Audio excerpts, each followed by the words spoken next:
Saya justru ingin bertanya, ya. Ini pertanyaan yang tidak perlu dijawab dan saya tidak ingin menyatakannya ke sana, ke publik saja. Pertanyaannya adalah siapa orang yang membuat seolah-olah dia Dokter Tifa dan kemudian minta fasilitasi ketemu solo. Kan this is the question. Ya kan? Yang jelas itu bukan Dokter Tifa. Baik pihak sana maupun pihak sini sudah mengakui bahwa itu bukan Dokter Tifa. Berdasarkan klarifikasi mereka. Tapi kan kita harus bertanya, siapa orang iseng itu? Katakanlah iseng kan? Tapi isengnya iseng luar biasa ini. Yang kemudian membuat seolah-olah Dokter Tifa mau minta restoratif justice. Dan ini menjadi bahan perguncingan. Bahkan ditambah-tambahin. Ada isu yang mengatakan Dokter Tifa 5 hari di Solo. Mau minta restoratif justice tapi tidak diterima. Kalau orang paham itu pasti hoax itu. Saya pribadi hadir di sini kan sebagai lawyer. Bukan sebagai pengamat, bukan sebagai aktivis atau yang lainnya. Karena itu saya harus membatasi diri untuk bicara bidang saya sesungguhnya. Tetapi kan masalahnya kadang-kadang kita dihadapkan sebuah fenomena di mana ini sudah sangat campur nggak karu-karuan. Padahal kalau kita bedakan begini ya, misalnya mengenai tim lawyer saja, tim lawyer yang mengassist para tersangka yang sedang menjadi tersangka ini berbeda sesungguhnya, tentu memiliki kebijakan masing-masing. Misalnya saya menghandle sekarang Mas Roy dan Dr. Tifa. Kemudian Gafur menghandle Mas Roy, Rustam Effendi, kemudian Kurnia Triroyani dan Rizal Fadila misalnya. Kita saling menghormati dengan tujuan yang sama tetapi tentu punya policy yang berbeda. Yang saya dengar tadi bohar-bohir nggak jelas itu kan. Sebenarnya yang mau ditembak tim yang mana kan begitu. Ada yang bilang uangnya dari sini, orangnya ini memerintahkan si A dan si B. Saya mengerti itu apa saya ya. Tapi bicara juga soal rumah makan dan lain sebagainya. Nah, saya diundang di sini perkembangan kasus ijazah palsu dengan subtemanya soal uang 50 miliar. Setelah 3 jam saya mendengarkan, tidak jelas itu sumbernya dari mana 3 miliar itu. Kalau kita bicara tentang prinsip jurnalisme yang paling mendasar misalnya, ya Anda harus jelas dulu sumbernya di mana. Kalaupun ada orang yang mengatakannya, let's say siapapun Rismon atau misalnya, siapa, atau Dokter Tifa dan lain sebagainya, maka Anda harus klarifikasi, ya kan? Enggak dong, kalau Dokter Tifa kan orang yang mau memberikan justru. Orang yang membiayai kegiatan semua ini kan. Nah, Anda harus klarifikasi siapa yang ngomong. Kalaupun yang ngomong itu jelas, maka kita harus lihat apakah betul pernyataan itu bisa clarified atau tidak. Kan tidak bisa kita katakan omongan satu orang. Misalnya gini ya, ada satu kubu yang mengatakan apapun yang dinyatakan Rismon itu seolah-olah benar 100% sambil ketawa-ketawa kan. Kan enggak begitu. Apalagi kalau kita misalnya melihat bagaimana kemudian perubahan orang ini 180 derajat misalnya itu satu. Yang kedua, saya juga mendengar tuh candaan mengenai 20 miliar dan lain sebagainya sudah beberapa bulan yang lalu saya dengarnya. Setelah Egy Sujana mendapatkan restoratif justice dan isu yang berseliweran, isu ya, dia mendapatkan uang. Tapi kan tidak clarified, siapa yang mengklarifikasi itu. Makanya candaan itu muncul. Wah, saya juga mau minta, mau bolak kurang lebih ya. Saya tidak bisa merecall secara persis, tapi candaan itu muncul. Apakah dengan angka 20 miliar saya agak lupa. Dan sudahlah, namanya Rustam Effendi yang bercanda itu. Ngapain kita? Yang tadi disebut oleh Bung Iya, Razman. Sekarang saya tanya, kan Rustam Effendi maksudnya kan? Kecuali kalau dibantah, kalau tidak dibantah berarti Rustam Effendi.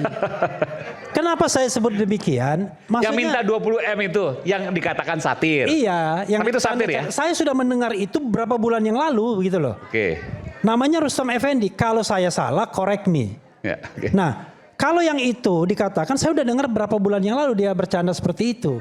Saya mengatakan demikian, jangan sampai kemudian tiba-tiba muncul imajinasi yang lainnya, kan kasihan yang lainnya. Padahal saya tanya, konteksnya kenapa canda. Bung Refil mengatakan itu bercanda? Dari mana data Bung Refil bisa mengatakan bahwa Lah Rustam dia Effendi ngomong sama bercanda? saya kok. Oke. Waktu kalau nggak salah ya, Ya. acara di ILC kita hadir di Indonesia Lawyers Club. Apa yang disampaikan? Ya canda-candaan itu, saya wah, ini enak sekali ya, kita minta juga nanti berapa puluh miliar, saya gini-gini. Kan kita tahu lah kalau konteksnya, kalau dia tidak bercanda, nggak mungkin dia ngomong di depan itu. Tapi saya tanya juga, saya harus kritis juga nih. Kalau Rizmon nggak boleh dipercaya, kalau Rustam pasti dipercaya. Gimana tuh? Kenapa maksudnya? Kan Rizmon jangan dipercaya dong kalau dia ngomong sesuatu. Kan Rustam belum berubah kan posisinya. Oh karena itu kondisinya. Jadi Kan karena dia belum berubah, iya. belum nyebrang dari Iya. kubunya Bung Refli ke kubu yang lain, jadi boleh dipercaya. Bukan begitu, bukan nyebrang. Kita bicara mengenai sebuah perubahan sikap 180 derajat Oke. orang yang mengaku researcher dan tamatan Yamaguchi University. You can imagine bikin 400 halaman JWP, bikin Gibran Endgame dan kemudian totally incorrect dan akan dikoreksinya. Kira-kira dalam sejarah akademik dunia mana yang terjadi seperti ini, kan begitu? Oke. Ya, oke. Nah, kalau misalnya ada yang mempercayainya, ada perubahan yang seperti itu, ya Anda Ya ini tanggung logika sendiri. kan. Jadi karena Iya, kan? seperti itu, jadi saya menurut Bung Ya. Refli, saya wajar dong nggak percaya Rizmon. Ya boleh-boleh Oh aja. iya. Kalau ada yang oke. percaya ya itu urusan lo itu ya. Ntar Kan? Rustam masih konsisten. Kemudian, Gitu. lalu kemudian tiba-tiba orang bicara tentang bohir. Oke. Bohir itu apa? Ya nanti kalau Rustam datang dan kemudian minta duit, ya itu kita nggak percaya baru. Bohir itu apa sih? Ya kan? Kalau per definisinya adalah orang yang kasih 50 M dan kemudian merorkestrasi semua ini dan disebut itu ada AHY, ada Puan, ada JK, kan begitu. Bahkan nama-nama SS disebut juga, ya kan? Maka mungkin itulah bohir. Tapi masalahnya dari pembicaraan ini, jangankan menyebut inisial, bau-baunya saja nggak jelas. Lalu contoh-contoh yang diberikan traktir makan, emang nggak mampu kita mentraktir makan orang man? Jelek-jelek YouTube saya ini menghasilkan ratusan juta loh per bulan.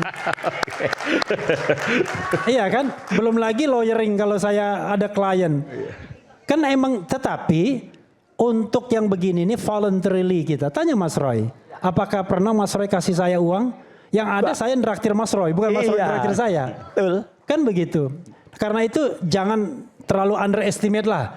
Tetapi kalau sampai puluhan miliar ya nggak sanggup kita, ya kan. Tapi kalau cuma 2, 3, 4 juta saya kira masih bisa lah itu. Kecuali kalau Anda punya bukti bahwa memang ada toko yang memberikan puluhan miliar itu. Nah saya pengen tahu. Karena saya mau minta juga. Nanti dia bilang, dipotong saya. Refli mau minta uang puluhan miliar. Ya nggak ngerti orang bercanda. Payah, ya kan? Kemudian saya justru ingin bertanya, ya. Ini pertanyaan yang tidak perlu dijawab dan saya tidak ingin menyatakannya ke sana, ke publik saja. Pertanyaannya adalah siapa orang yang membuat seolah-olah dia Dokter Tifa dan kemudian minta fasilitasi ketemu solo. Kan this is the question. Ya kan? Yang jelas itu bukan Dokter Tifa. Baik pihak sana maupun pihak sini sudah mengakui bahwa itu bukan Dokter Tifa. Berdasarkan klarifikasi mereka. Tapi kan kita harus bertanya, siapa orang iseng itu? Katakanlah iseng kan? Tapi isengnya iseng luar biasa ini. Yang kemudian membuat seolah-olah Dokter Tifa mau minta restoratif justice. Dan ini menjadi bahan perguncingan. Bahkan ditambah-tambahin. Ada isu yang mengatakan Dokter Tifa 5 hari di Solo. Mau minta restoratif justice tapi tidak diterima. Kalau orang paham itu pasti hoax itu. Ya kan? Oke. Berikutnya adalah Mas Roy Suryo mengatakan bahwa soal dana keterlibatan JK itu sudah artificial intelligence, AI. Rizmon juga mengatakan AI. Oke. Masalahnya sekali lagi.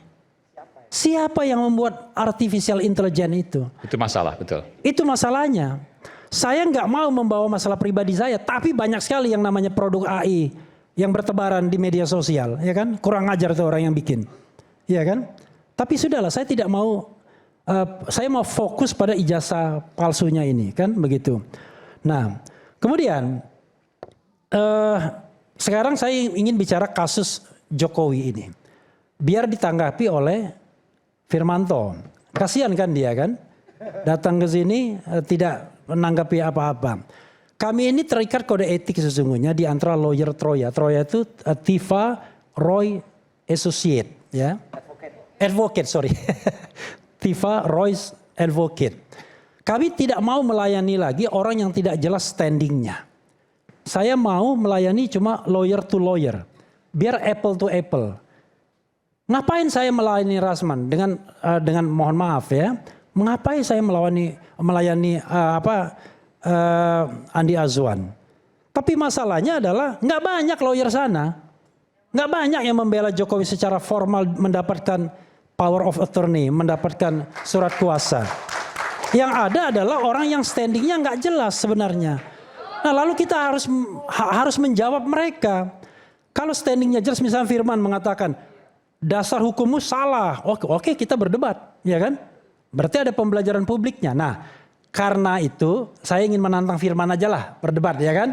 Daripada yang lain yang nggak jelas standingnya. Oke. Saya ingin mengatakan, kecuali nanti besok-besok Rasman minta, Pak Jokowi minta dong surat kuasa, saya juga pengen, ya boleh. Baru kita berdebat, ya kan?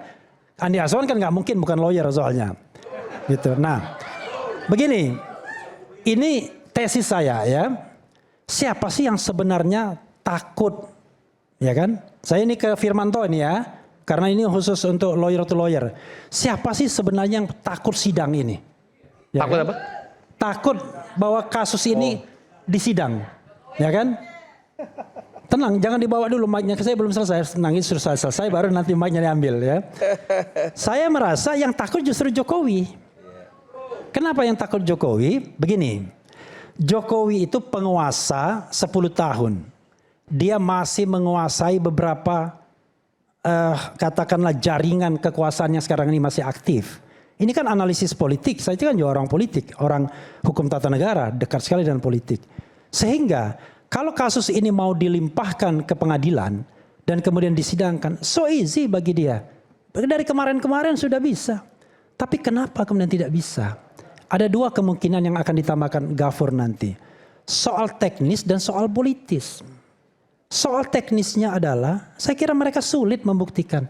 Di mana sih salahnya Roy Suryo, Dr. Tifa, kemudian sebelumnya Rismon, dan kemudian 3 di sana, Rizal Fadila, kemudian Kurnia Triroyani dan lain sebagainya. Saya sudah mengatakan ini under the constitution right, ya kan? Anda punya hak konstitusional kok untuk mempertanyakan ijazah atau kredensial seorang kepala negara dan mantan kepala negara. Jangan lupa, ini kan dari 2022. Sehingga under hukum Indonesia di mana kesalahannya? Makanya kemudian dilakukanlah proses-proses penyelundupan hukum yang kemudian digugat oleh 9 jenderal dan 6 kolonel serta 2 warga biasa. Di citizen lawsuit yang kemarin sudah berproses. Kenapa? 2 warga biasa, 6 kolonel, 9 jenderal, 6 kolonel, 2 warga biasa. Semuanya 17 orang. Hah? Oh sudah tambah 19, sudah ganti toh? Oh udah nambah, oke kalau nambah. Nah. Mengugat proses hukum ini. Iya, menggugat proses hukum ini. Kenapa? Karena mereka kemudian melihat kebijakan penyidik untuk menerapkan pasal 32 ayat 1 dan pasal 35 Undang-Undang ITE yang dilaporkan oleh kubu Jokowi juga itu mengandung penyelundupan hukum dan abuse of power. Kenapa? Karena pasal 32 itu cerita mengenai manipulasi dokumen, ya kan? Lalu tentu digunakan untuk sebuah kepentingan biasanya mostly ekonomi. Makanya 12 tahun penjara. Pasal 35 lebih aneh lagi. Mas Roy CS itu diduga melakukan perbaikan sehingga data yang tidak otentik itu menjadi otentik. Begitu. Ya kan? Dengan ancaman hukuman 12 tahun penjara. Saya bisa pastikan untuk pasal 35 itu ngawur bin ngawur. Bagaimana mungkin Mas Roy Suryo dikatakan memperbaiki, mengedit agar data itu menjadi otentik? Itu kan berarti pengakuan kalau dia menggunakan pasal itu. Coba bacakan pasalnya. Sini saya bacakan. Ya. Undang-Undang ITE ini pasal 35. Setiap orang dengan sengaja dan tanpa hak atau melawan hukum melakukan manipulasi, penciptaan, perubahan, penghilangan, pengerusakan informasi elektronik dan atau dokumen elektronik dengan tujuan agar informasi elektronik dan dokumen elektronik tersebut dianggap seolah-olah data yang otentik. Seolah artinya yang diubah itu data yang tidak otentik. Ini kan nggak masuk akal kan? Artinya Mas Roy Suryo itu mengubah data yang tidak otentik menjadi otentik, nggak masuk akal. Tapi yang tidak masuk akal itu pun dipakai. Makanya kita katakan ini ada abuse of power, ada penyelundupan. Dan itu yang kemudian ditangkap oleh 9 jenderal, 6 kolonel, dan 5 warga negara biasa untuk melakukan citizen lawsuit di Pengadilan Negeri Jakarta Selatan. Itu yang harus kita pahami. Nah, jadi itu secara teknis. Yang lainnya adalah saya merasa bahwa Pak Jokowi sendiri yang kemudian ketakutan kalau seandainya dia sebagai pelapor atau pengadu harus hadir di persidangan. Ya, kenapa saya katakan demikian? Karena dia akan ditanya, kita tanyain soal bagaimana kuliah dia, KKN dia, ijazah dia, skripsi dia, semuanya. Soal Pak Kasmujo, ya, soal ijazah yang berbeda-beda, ya kan? Soal macam-macam gitu. Soal foto. Nah, itu. Foto ini ya, Aiman ya, itu sudah diteliti, tidak ada yang mengatakan ya ini fotonya foto yang sama dengan yang menjadi presiden. Kemudian kemarin saya lihat juga ada yang menulis soal foto di SMA. Kalau dipakai sebuah aplikasi tertentu, 5 tahun kemudian setelah tamat beda banget dia mukanya. Nah, ini kan ilmiah gitu loh, bukan insinuatif, tapi ilmiah. Beda lah sama yang tadi-tadi ya kan. Nah, karena itu menurut saya kekhawatiran itulah yang kemudian membuat ini tidak naik-naik. Oke? Berikutnya adalah soal yang terkait dengan begini, motif politik ya kan. Saya gini, kalau kita belajar hukum dan politik ya kan, tidak ada yang namanya sebuah kejadian itu berdiri sendiri. Ya, tetap ada persinggungannya, apalagi ini adalah kasus yang luar biasa. Misalnya ya, ini ada orang yang sedang mempermasalahkan ijazah palsu. Tiba-tiba ada pihak yang pro dan kontra. Ada pihak yang mendukung dan tidak mendukung. Itu hal yang menurut saya tak terhindarkan. Makanya muncul mereka-mereka ini kan. Kalau kita bicara standingnya apa, tiba-tiba rame-rame datang ke sini. Ada yang relawan A, relawan B dan lain sebagainya. Untung nggak ada relawan Roy Suryo, ya kan? Tiba-tiba baru terbentuk relawan Roy Suryo. Makanya Roy Suryo cukup ngomong dengan lawyernya, karena lawyer yang membantu Roy Suryo itu jauh lebih banyak dibandingkan lawyer Pak Jokowi. Lawyer Pak Jokowi kan cuma Firmanto, kemudian siapa lagi?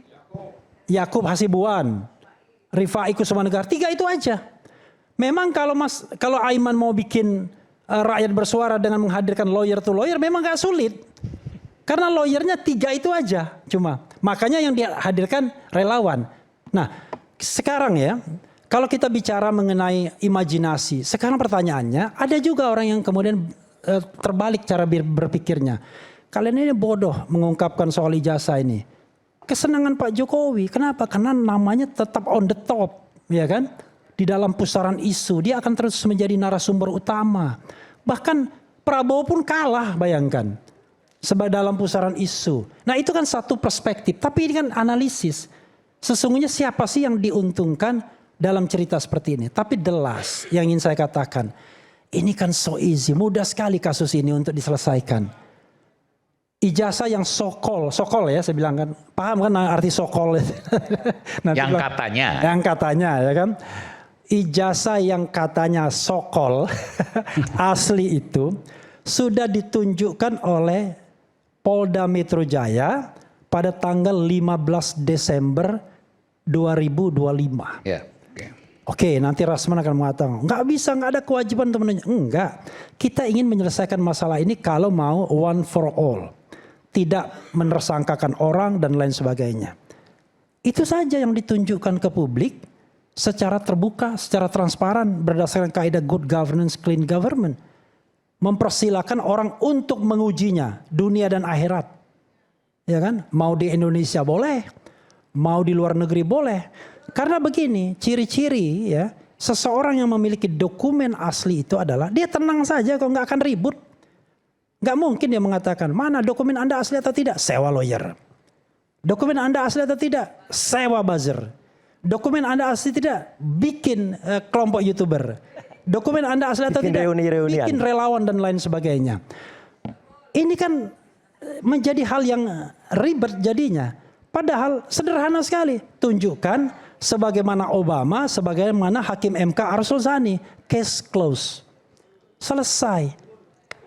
Seorang hakim dikatakan ijazahnya palsu, dia tunjukkan aslinya, press conference, case close. Dan itu diadukan, bukan tidak diadukan juga ke majelis kehormatan Mahkamah Konstitusi, bukan ke pengadilan. Apakah Arsul Sani kemudian mengadukan pihak yang mengadukan? Enggak. Dia menghormati good governance dan clean government. Nah, itulah yang kemudian saya lihat ya. Kalau kita mau berdebat, ya berdebat substansi lah. Jangan berdebat pinggiran. Itu terakhir Man ya. Kita harus beda-bedakan nanti gini. Ini closing statement nih. Iya, karena saya cuma pengen begitu aja. Kita harus bedakan masalah yang muncul tadi tidak semuanya kaitannya dengan ijazah palsu. Misalnya gini, soal Gibran Endgame itu lain sendiri, beda sendiri gitu loh. Jadi misalnya cerita tentang bagaimana penjualan Gibran dan lain sebagainya itu bikinlah episode tersendiri. Tapi kalau ijazah palsu itu beda lagi, ya kan? Makanya Firman tadi juga agak bingung dia karena memang dia nggak pernah ngikutin yang begini-ginian, ya kan? Kalau misalnya kita bicara mengenai bohir-membohir tadi, ya harus jelas ditujukan ke sini atau ditujukan ke sana, kan begitu. Walaupun kita ini sama tujuan, tapi dapur kita tuh beda. Tetapi saya bisa pastikan dapur kita tuh dari kantong sendiri semua. Emak-emak ini pernah nggak saya kasih duit? Nggak pernah kan? Bayangkan. Kita ini nggak kaya-kaya amat gitu. Rata-rata kere sebenarnya. Tapi semangatnya kaya gitu loh. Tetapi kalau ada yang kelebihan-kelebihan sedikit biasanya bayarin makan. Kadang-kadang di Polda Metro Jaya pernah kita mau makan tiba-tiba ada orang yang bayarin Man. Betul. Di kantin itu? Iya. Dimanapun begitu. Nah hari ini saya dapat WA. Mas Refli kalau mau tamasya ke Surabaya, bawa keluarga, nanti saya sediakan hotel. Kalau mau ke Gunung Bromo nanti saya juga akan antar dan lain sebagainya. Banyak orang-orang begitu. Hari ini aja, ini saya tuh ada teman yang baru saya kenal tuh namanya Dedet. Tuh. Gimana coba? Oke, berdiri Bang. Berdiri coba. Dia itu korban penipuan tuh. Korban penipuan 33 miliar BUMD itu sebenarnya. Nah, 33 miliar? Iya. Itu another story. Ini orang ya dari kemarin ngikutin saya. Tapi bukan saya yang ngikutin. Dia driver saya. Tapi yang punya mobil dia juga. Tujuannya apa? Lagi mobilnya. Tujuannya apa? Yang ngikut saya silaturahmi ke Pak Gatot, ada halal bihalal. Gatot Nurmantio, Pak Gatot. Ya, dia ikut. Dan dia nganter saya. Datang ke rapat lawyer, dia nganter saya. Dia bilang, saya ikut juga dong ke iNews. Dia nganter saya. Baru kenal padahal, belum lama? Ya kira-kira 1 bulan. Boleh gak saya tanya kenapa? Oke, nah tanya-tanya dia kenapa? Boleh gak? Berdiri Bang, coba. Gitu. Jangan-jangan nanti dibilang bohir saya ini nanti. Enggak, kalau penipuan dia korban penipuan, abang korban penipuan 33 miliar, saya udah kebayang tuh kalau daftar di LHKPN pasti lebih dari 33 miliar gitu kan. Ini kan utang bank. Oke. Kenapa? Apa nih? Abang pengusaha. Ya, bisnis kecil-kecilan. Oke, kecil-kecilan 33 M bukan kecil-kecilan lah itu. Nah, itu dari pinjaman bank juga uang segitu. Oke, jadi kenapa ikut terus Bang Refli? Ya saya lihat menarik aja sih kalau mengikuti beliau ini perjuangannya dan semangatnya saya pikir ya. Dan satu lagi memang yang saya lihat banyak yang perlu Nama saya Bang, sorry. Nama saya Dedet. Dedet. Ya. Satu lagi banyak yang perlu dibenahi memang di negara kita ini dari berbagai sisi, Bang Aiman. Termasuk ya yang disampaikan Bang Refli tadi. Saya ini perusahaan saya itu kena penipuan. Bidang apa sih perusahaannya? Oh, kita bidang pangan. Bukan SPPG kan? Bukan. Tetapi memang dikaitkan dengan ketahanan pangan itu juga. Oke. Sebenarnya. Oke.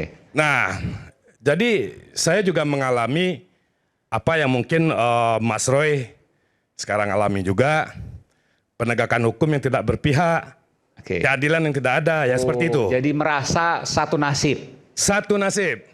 Nurani Dan memang, yang bergerak, iya, akhirnya betul. sekarang nyupirin Bang Refli. Itu cuman guyon beliau aja. Oke. Dan memang seperti itu, Mas Iman. Oke. Intinya memang, Katanya betul, nyupirin Bang Refli. ya karena beliau kan kalau nyopir katanya ngantuk kan, saya ngajak gantian, Bang Refli, gantian gak? Jadi abang yang nyetirin. Saya nyetir, Oke. begitu. Mobilnya mobil dia juga. Saya nggak bawa mobil. Oke, baik. Seperti itu. Oke, baik. Makasih Bang Refli. Silakan, Bang Refli ada. Silakan. Ada tambah lagi? Jadi Bang Eman, sedikit saya tambahkan tadi. Ntar saya belum tutup ya. Ya, enggak apa-apa. Nanti saya Jadi, dengar. Karena itu the last ya. Bang Refli sebentar ya saya. Oh. Bahwa dilanjutkan dari Bang Refli, ada fakta hukum yang pernah kita lakukan. Mungkin waktu itu Mas Rifai nggak ikut. Jadi pada saat perkara gugatan ijazah palsu, waktu itu lengkap kita ya, ada Bang Egy. Dan ketemulah Otto Hasibuan, profesor.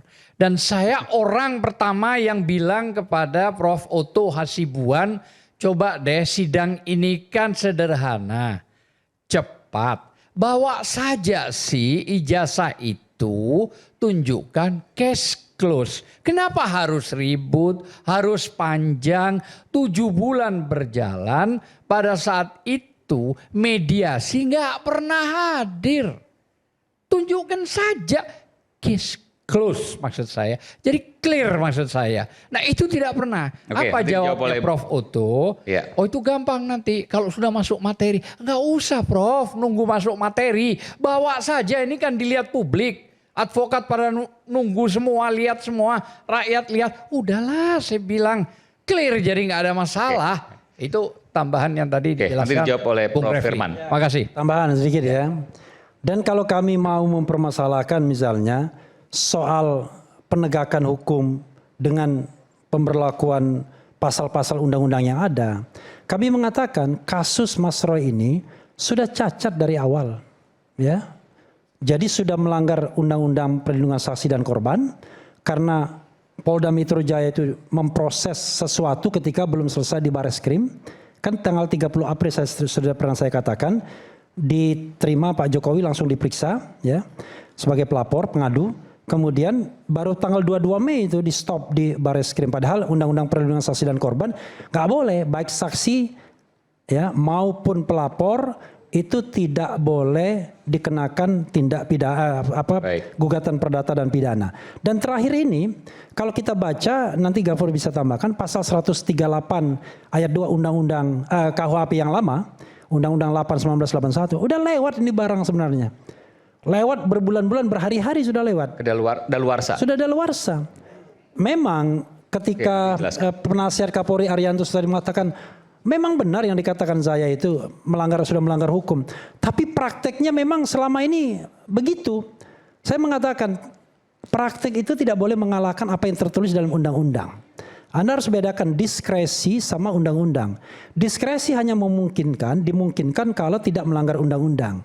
Jadi kalau sudah undang-undang mengatakan 14 hari, 14 hari. Kalau lebih dari itu berarti sudah batal. Oke. Lalu orang mengatakan, loh tapi kan nggak ada sanksinya. Tidak semua aturan itu harus punya sanksi. Apalagi itu yang namanya peraturan administratif. Paling tinggi sanksinya administratif.